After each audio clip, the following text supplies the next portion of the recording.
Good morning and welcome to the show, and thanks for watching and Happy New Year.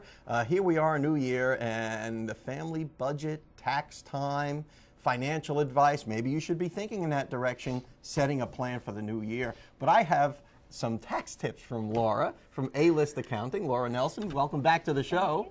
You know, you sent me an email last night with tax myths, and some of these were actually kind of comical, but there are some myths that people actually believe. Yeah. And let's do some myth busting here, if you don't mind. Okay. I know myth number one was filing taxes is voluntary. Is there someone out there who really believes that? I don't know, but yeah, there are some, but ideally, no, it's not voluntary. Yeah, it's required. Yeah, and then here's another myth. It says you can claim pets as dependents. Have you ever heard of that? Yes, I've heard of people trying to do it, but yeah, it's not going to work. So, but no, I know you consider your pet like a family member, yes, and you spend money on your pet for, you know, perhaps grooming and veterinarian fees and things like that, correct, but you can't claim that. Nope, you can't. Now, what are some of the ones that you've personally run into that you've had to bust? I don't think any of them.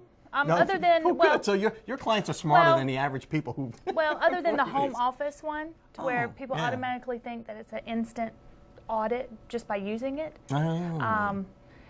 And because it's becoming so prevalent, there's a lot of people working from home now. It's not as,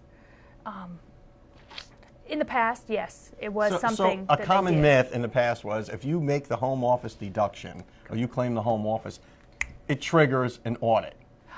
Yes, you're looked at a little more closer. But that's not necessarily so Right, nowadays. right, because there's more people doing it now, so therefore, you know, the more they have to look at, the less they're going to. Safety in numbers when it comes to the Exactly. IRS. You're not such an Yes. outlier Yes. then, Yeah. you know. And you just want to stay within the standard guidelines of their home office expenses, but other than that, you should be fine. But if you're running a home business like I am, there's no reason in the world you shouldn't claim that stuff. Exactly.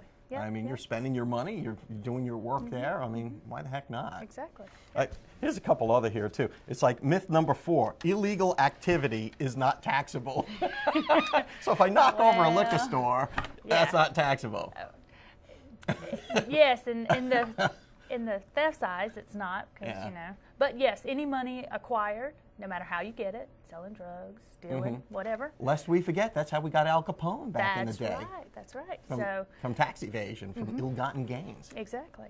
So you're just taking a chance at getting caught. I mean, you know, it'll come back around. So besides criminal charges, you have to pay taxes on all that Yes. dope money or whatever it is. Yeah. Isn't that crazy when you think about it? Because the IRS will come after you for it, Yes, won't they? yes, yeah. Yeah. Beside you being in jail, adding Right. insult to injury, Right. they'll be like, okay, you know. So say you get busted and they catch you with so much cash, then you got the IRS after you. So not That's only true. do you have the, you know, your police after you, now you got the IRS.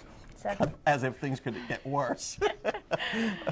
Here's another one. Students don't have to pay taxes. yes, a lot of children, you know, or well, not necessarily children, anyone under 18 that's, you know, working, and if they make less than $9,000 a year, they do not have to file their tax return. But if they paid into the government, more than likely they'll get it all back in withholding. So they need to look at that and not just assume they don't need to file, because they could actually get that back. So even though you didn't make a lot of money as a student, maybe with a Correct. part-time job, you still file taxes, maybe get a return. Right. If your withholdings box has money in it, then you're going to want to file, because you could get that back. And if you don't file, the IRS would be glad to keep your money and not give you a return. Exactly. Yeah. They're not going to tell you about it. Laura Nelson from A-List Accounting, thank you so much for Tax Tips with Laura. And we hope to see you again here next week to get some more tax tips, because it's that season. That's right. All And right. we'll be right back after your local weather.